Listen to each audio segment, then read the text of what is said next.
Bună ziua, dragi prieteni! Sunt Olga și vă spun bine ați venit la Secretele Grădinarului. Ador mușcatele. Mușcatele sunt printre florile mele preferate pentru că ele sunt foarte ușor de îngrijit, iar înflorirea lor abundentă durează din luna mai până în toamnă târziu. Iată, suntem în luna noiembrie și mușcatele mele continuă să înflorească, doar că a venit momentul să le adăpostesc.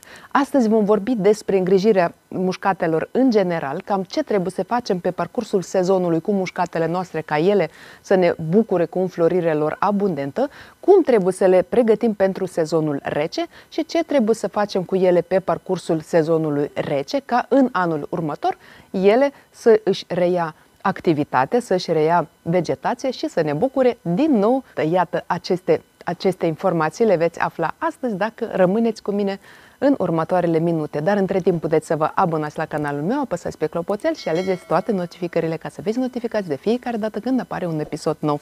Și nu uitați să apăsați pe like dacă acest video vă este util și interesant, iar noi începem. Așa cum spuneam, îmi plac foarte mult mușcatele, pentru că ele, în primul rând, ele nu suferă de căldură.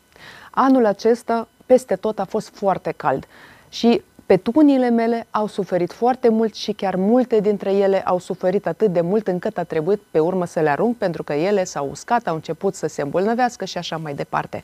Și am spus că mai bine este să renunț la ele. Iar iată mușcatele mele care au stat în plin soare, pentru că exact aici bate soarele după amiază, arată bine în continuare și asta îmi place foarte mult. Asta înseamnă că mușcatele sunt adaptate foarte bine la condițiile climatice pe care le avem în această perioadă. Mușcatele pot fi de două feluri. Ele pot fi zonale sau erecte, adică au formă dreaptă, sau curgătoare. Eu am ales mușcate curgătoare pe care le-am plantat aici în zona aceasta pentru că ele acoperă foarte frumos peretele și știți că noi abia ne-am mutat la casă nouă și încă peretele acesta încă nu este finisat. Și iată, aceste mușcate acoperă foarte bine peretele și atunci când intri în curte nu te mai uiți la perete, vezi aceste minunate mușcate și le admiri. Iată, aceste flori au făcut o treabă foarte bună anul acesta și eu sunt foarte, foarte mulțumită de ele. Și iată, vă dau un mic sfat. Când începe sezonul, dacă nu aveți mușcate și vă doriți foarte mult să aveți mușcate, nu cumpărați mușcate la ghiveci care costă foarte mulți bani. Cumpărați răsaduri de mușcate. Eu anul acesta am cumpărat răsaduri de mușcate cu 2 lei bucată. Și iată ce frumusețe am acum. Sigur că ele cresc destul de repede și nu trebuie să așteptăm până în toamnă ca ele să ajungă la această dimensiune. Ele cresc foarte repede și dacă în luna mai le plantați, în luna iunie ele deja vor fi frumoase, deja vor înflori și vă vor bucura. Așa că și aici putem să facem economie.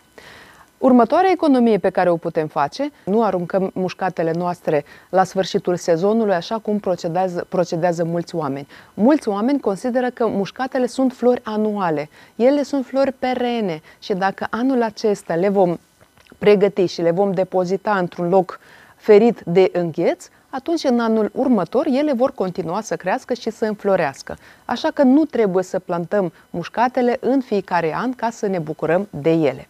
Iată, v-am dat 2 sfaturi mici, în cazul în care nu ați știut de aceste lucruri. Pe parcursul sezonului, mușcatele nu sunt pretențioase, așa cum v-am spus, dar totuși, ca ele să înflorească în continuare, ca ele să înflorească în continuu și non-stop, să nu se oprească din înflorire, trebuie să le și fertilizăm. În ziua de azi există foarte mulți fertilizanți speciali pentru plante cu flori. Nu este nevoie să cumpărați fertilizant special pentru mușcată. Dacă nu găsiți așa ceva, cumpărați orice fertilizant pentru plante cu flori. Și acest fertilizant merge și pentru mușcate, și pentru petunie, și pentru alte plante care înfloresc pe parcursul întregului sezon. Și odată la 14 zile puteți să le administrați acești fertilizanți. Și sigur că atunci când pregătiți substratul, și acolo trebuie să adăugați ceva fertil. Adică eu, de exemplu, am pus vermicompost. Sigur că este foarte important să le și udăm la timp, pentru că dacă ele nu sunt udate, o să observăm că frunzele încep să se ofilească și florile la fel încep să se usuce și atunci toată planta suferă și sigur că poate și pieri din cauza lipsei de apă. Așa că apa nu trebuie să lipsească complet. Așa că pe parcursul verii, atunci când este foarte cald, mușcatele trebuie udate în fiecare zi, iar atunci când este mai răcoare sau dacă este mai înnorat afară, dacă este primăvară sau toamna, ele se pot uda odată la 2-3 zile. Important este ca solul să fie umed în permanență. Aceasta este condiția principală. Nu lăsăm solul să se usuce complet. Și atunci mușcata se va simți foarte, foarte bine. Iată, cam asta este îngrijirea mușcatelor. Mușcatele nu prea au boli și nu prea sunt atacate de dăunători, spre deosebire de petunii. Petuniile sunt foarte des atacate de musculița albă de seră sau de afide, petuniile sunt foarte des atacate de făinare sau de mană. Iată, mușcatele noastre sunt, în general, ele sunt foarte sănătoase și se îmbolnăvesc rar. Dar una dintre cele mai periculoase boli care poate afecta mușcatele noastre este putregaiul cenușiu.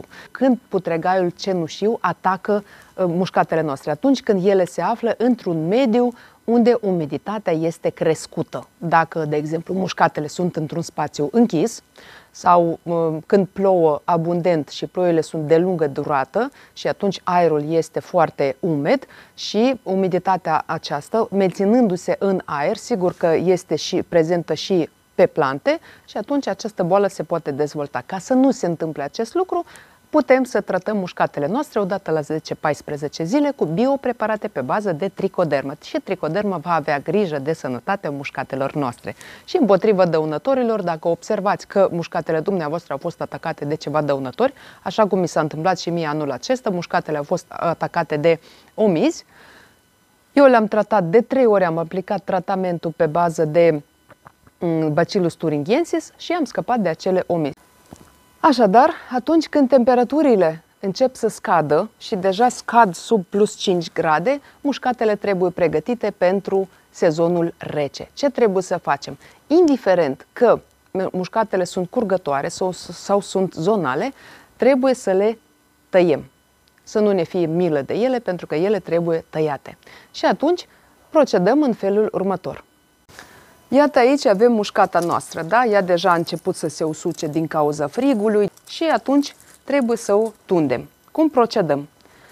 O tundem la 10-15 cm de la bază. Eu am să o tund așa. Așa, fără milă, pentru că nu este cazul. O las un pic să iasă din jardinieră. Așa.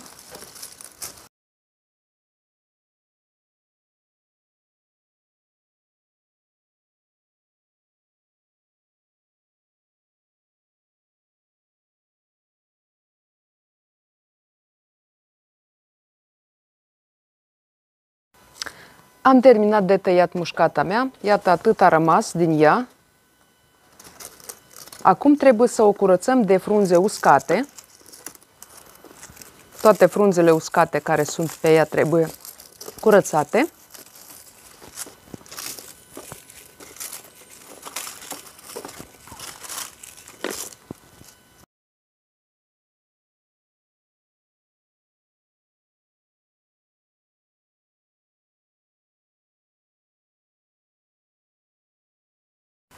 După ce am curățat-o de frunze uscate, putem să o udăm. Nu folosim prea multă apă, pentru că acum nu va mai fi nevoie de apă multă la mușcatele noastre, pentru că vine perioada rece.